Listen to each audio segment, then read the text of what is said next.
दोस्तों, ये कहानी मेरे और मेरे रूम पार्टनर की माँ के बीच की है।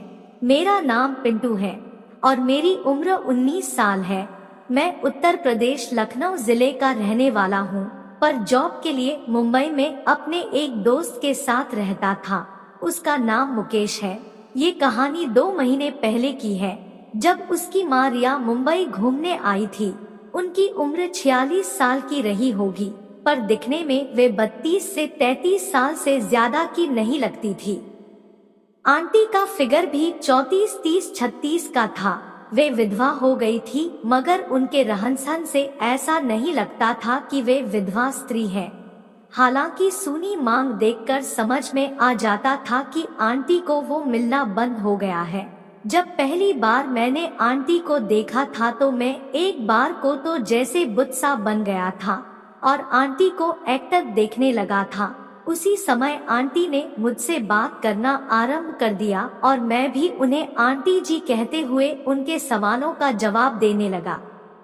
कुछ देर बाद मेरा दोस्त मुझसे अपनी माँ को मुंबई घुमाने को लेकर चर्चा करने लगा और हम दोनों ने मिलकर एक प्रोग्राम सेट कर लिया कि किधर पहले जाना चाहिए और किधर बाद में जाना चाहिए। आंटी जी 2 दिन मेरे और मुकेश के साथ मुंबई घूमी, जबकि आंटी के चेहरे की मुस्कान और आंखों की चंचलता मुझे पागल बना रही थी।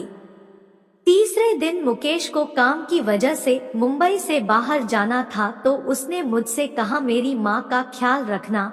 मुझे भी ऑफिस से 2 दिन की छुट्टी थी, तो मैंने कहा हाँ, मैं आंटी को मुंबई घुमा दूंगा। पर मुझे क्या पता था कि मुझे आंटी का क्या क्या काम करना पड़ेगा। दोस्त चला गया। हम दोनों लोग उस दिन शॉपिंग के लिए गए, तो आंटी ने खुद के लिए कुछ सामान खरीदा और साथ ही एक नाइटी खरीद ली। यह सामान्य सी नाइटी थी, तो मैंने ज्यादा ध्यान नहीं दिया। फिर उन्होंने एक बहुत ही सुंदर नाइटी देखी और मुझसे उसे देखने के लिए कहा। मैंने उस नाइटी को देखकर कहा हाँ, अच्छी लग रही है, क्या आपको पसंद है? तब रिया आंटी ने कहा हाँ। मैं बोला मुझे लगता है आंटी जी आपको मॉडर्न लाइफ अच्छी लगती है। तब रिया आंटी बोली हाँ बहुत, पर अब इस उम्र में कैसे कुछ कर सकती हूँ, और बेटा भी बड़ा हो गया है तो अच्छा नहीं लगता। मैं बोला अभी 2 दिन तक आपका बेटा मुंबई में नहीं है, तो आप अपनी लाइफ एंजॉय करो। तब रिया आंटी बोली कि अगर मुकेश को पता लगा तो उसको बहुत बुरा लगेगा। मैंने विश्वास दिलाया कि उसको नहीं पता चलेगा। अभी जब तक वह नहीं है, आप मुझे अपना दोस्त समझो और सब वह काम करो जो आपको खुशी देते हैं। तब आंटी बोली पर उसमें तो खर्चे होंगे। मैं बोला अगर पैसे की कोई बात है तो मैं दे देता हूँ, आपको अपनी लाइफ जीने का पूरा हक है। आपकी उम्र की लड़कियां तो दूसरी शादी भी कर लेती हैं। फिर उन्होंने मुस्कुरा कर कहा ठीक है, मैं ये नाइटी ले लेती हूँ और इसे घर चलकर चेक करूँगी। अगर अच्छी लगी तो मैं 2 दिन तक। आधी बात कहकर आंटी शर्मा गई। मैं बोला शर्माओ मत, खुलकर बोलो। तब रिया आंटी बोली मैं तुम्हारे साथ अपनी लाइफ एंजॉय करूंगी। तब मैं बोला मैं समझा नहीं। इस पर रिया आंटी इठला कर बोली समझ जाओगे। मैं बोला ठीक है।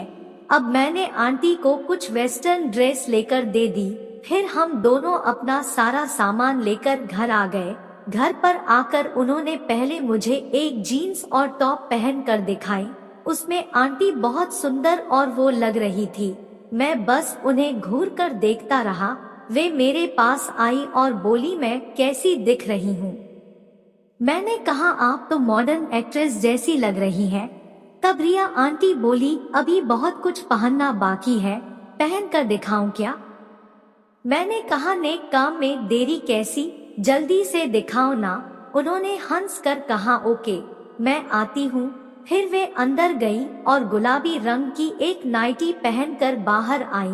मैंने कहा ओ माय गॉड आंटी, आप तो बहुत सुंदर लग रही हो। अगर आप इस हाल में बाहर निकल जाओ तो बनर मच जाएगा। मेरी बात सुनकर आंटी मुस्कुरा दी और बोली ये सब तुम्हारे लिए ही है। ये कहती हुई आंटी मेरे पास आ गई और बोली तुमने कहा था न कि जो भी मुझे पसंद है सब करूं। तो मैं वो सब कर रही।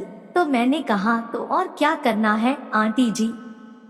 तब रिया आंटी बोली, मैं 5 साल से मुकेश के पापा से दूर हूँ और उनके चले जाने के बाद से बिल्कुल अकेली हूँ। क्या तुम आज उनकी कमी को पूरी कर सकते हो? इतना कहकर आंटी चुप हो गई। मैंने आंटी से कहा, आंटी आपको आज मैं सारी खुशियाँ दूंगा। तब रिया आंटी ने कहा कि मुझे आंटी ना बुलाओ बल्कि नाम से बुलाओ। फिर मैंने कहा कि रिया आपको देखकर तो आजकल की लड़कियां शर्मा जाए, आपने अपनी बॉडी को एकदम मेंटेन किया हुआ है। तब रिया शर्मा गई और बोली, पिंटू इस खेत में पानी खाद डालकर हल चला दो ताकि बंजर भूमि में भी फसल उग सके। फिर मैंने वही किया और रिया ने भी इस काम में भरपूर सहयोग दिया। 3 राउंड के बाद हम दोनों आराम करने लगे और रिया के चेहरे पर एक शांति का भाव था।